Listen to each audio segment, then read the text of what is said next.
Bismillahirrahmanirrahim. Assalamualaikum warahmatullahi wabarakatuh. Rabbi shrah li sadri wa yassir li amri wahlul 'uqdatam min lisani yafqahu qawli.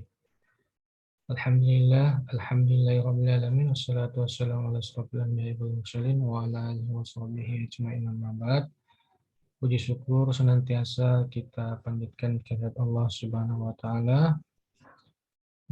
Salam dan salawat kita peruntukkan kepada Nabi Muhammad SAW sebagai Nabi suri teladan untuk kita semua. Baik, kali ini kita akan membahas mata kuliah hukum adat di pertemuan ketiga. Semoga tentunya rekaman video ini bisa memberikan penambahan ilmu wawasan, menambah hukum atau wawasan ilmu hukum adatnya.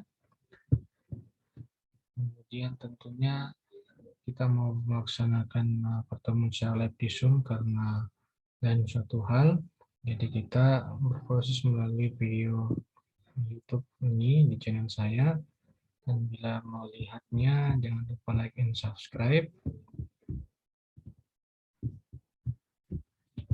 Insya Allah kita akan bahas ini sumber-sumber hukum adat. Saya ingatkan kembali, jangan lupa absensi di Classroom. Ini ada sumber-sumber hukum adat ya, ada sumber hukum material dan formil. Sumber hukum material ini yaitu sumber tertulis ya, merupakan faktor yang membantu atau pembentukan hukum antara lain kekuatan politik, situasi sosial ekonomi dan sebagainya. Itu dimaksud material atau tertulis. Sedangkan sumber hukum formil atau tidak tertulis itu adalah undang-undang atau kebiasaan, traktat atau jurisprudensi. Itu yang dikatakan formil atau tidak tertulis. Kemudian pandangan-pandangan tentang sumber hukum material dijabarkan dalam bagian ini, yang termasuk kategorinya adalah pandangan sosiologis, pandangan historis, pandangan filosofis, dan pandangan ekonomi. Kemudian ada pandangan agama. Kemudian menuju ke semua pandangan itu akan membentuk satu pandangan hukum. Itulah bagian terbentuknya pandangan tentang mulai dari sumber hukum materi sampai terbentuknya semua pandangan itu akan membentuk menjadi pandangan hukum atau terbentuk dalam satu perundang-undangan. Jadi pandangan tadi adalah pandangan sosiologis, pandangan historis, dan pandangan filosofis. Lebih kepada ekonomi dan agama.